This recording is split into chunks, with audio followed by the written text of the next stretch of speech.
How to set up a portable diesel heater when you know nothing about diesel heaters.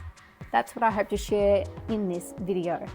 Hi, I'm Bree. Usually I talk about behavioural science, but today I'm talking about how I've gone about setting up my portable diesel heater for my Ford Transit motorhome. This is a non-invasive installation. In other words, I'm not making any permanent changes to my van. I want to be able to take the heater with me when I'm off grid and leave it at home when it's not required. Now, before I show you the unit setup, a big caveat. I am a complete novice and I'm providing these ideas, I guess, as a way to pay it forward. The instructions on this unit are nonsensical and I've relied on other fabulous YouTubers to get it working. If you feel as lost as I felt, I'm hoping this helps, but please do further research and make sure you feel comfortable with your setup. Let's first see mine in action and then I'll talk you through the parts I've used. The first thing you'll notice is the heater is outside my van. I've done this for two reasons. Space. I don't have the floor room to comfortably situate the unit and it's too tall to be installed in my cupboards. And the second reason is safety. I'm just more comfortable having a fuel source like this outside my van, even though I have a carbon monoxide alarm. Also, it makes a bit of noise and does smell a bit, so I'm just happier to have it outside. Of course, having it outside created an issue of how to get the heat into the van. To do so, I've extended the ducting and run it through the passenger window. That meant not only buying a flexible section of ducting, but a connector to join the two pieces. I've also wrapped the connection in exhaust heat wrap to make it more robust. Originally, I joined these two sections with a piece of PVC, but the PVC went soft after only a short time. I ended up replacing it with a heating ducting connector, which is designed to cope with hot air. To close the window so there's not a big gap, I've cut a section of polycarbonate sheeting to fit the windowsill and used a piece of PVC to cradle the duct. I've left a gap to run the 12-volt power cord through. And the duct into the van is just strapped to hang above my sink.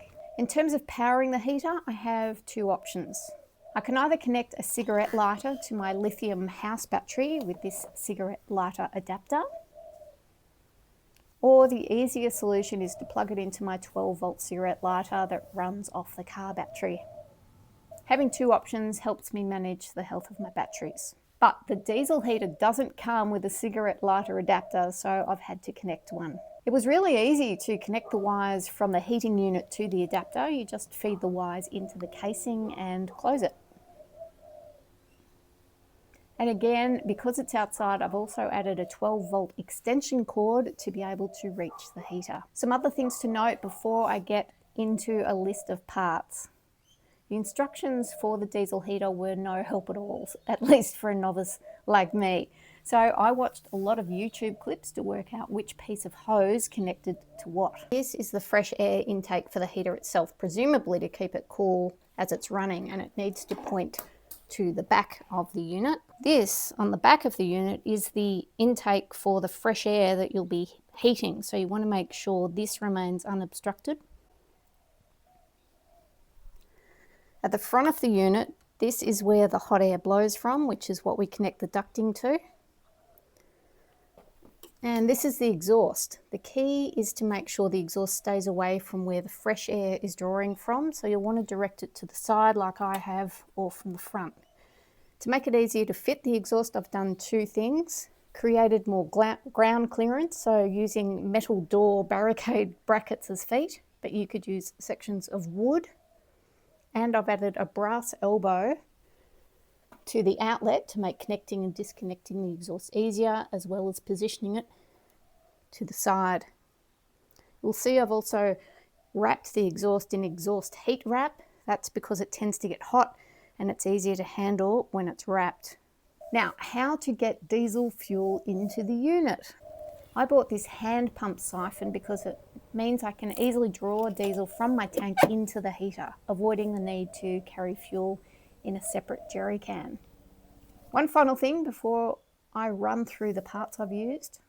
You don't select temperature on these units. Instead, you'll see the letter P, like P1, P2, P3.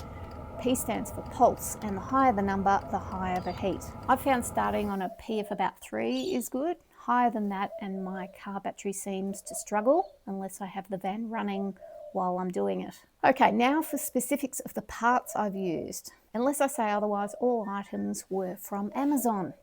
Starting, of course, with the 12 volt 8 kilowatt all-in-one portable diesel heater. 4-door barricade brackets to use as feet, giving the heater more ground clearance. Exhaust heat wrap to wrap the exhaust in case I need to handle it when it's hot. I've also used this to shore up the join between the ducting. Flexible aluminium ducting to extend the ducting from outside to inside my van. I made a mistake because this is slightly smaller than the ducting that came with the heater, so finding a part to connect the sections has been tricky.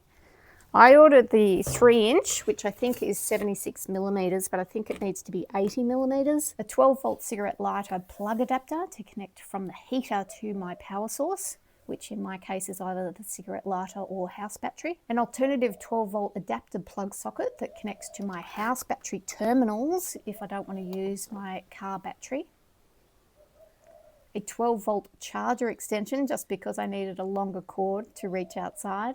A brass elbow to make connecting and disconnecting the exhaust easier by giving it more angle. I got this from Bunnings and it was a little large, so I've added some tin foil to make the fitting tighter. A heating ducting reducing connector to connect the sections of duct. As I mentioned, I originally used PVC hose, but it went soft after a short period of time. I needed a reducer version because the additional flexible duct was smaller than the original, so one end is slightly larger than the other. I currently have an 80mm to 75mm connector, but I've just ordered a 75 to 60 to see if that fits better. Of course, if your ducting extension is the same diameter as the duct that comes with the heater, you can just get the connector rather than a reducing connector. A polycarbonate sheet from Bunnings to seal the window that the hose will protrude through. It's easy to cut out with scissors or a Stanley knife. I drew a template first using a piece of cardboard. A piece of PVC hose that I've inserted into the polycarbonate sheet so I can feed the duct through. I got this from Bunnings as well. And lastly, a hand fuel pump to take diesel from my tank and fill the heater. So that is it. It's been quite an exercise getting this working because I really didn't know what I was doing. But rest assured, if I can do it, anyone can. If you found this useful, please like this video so other people can find it. But otherwise, good luck. And here is to comfortable camping.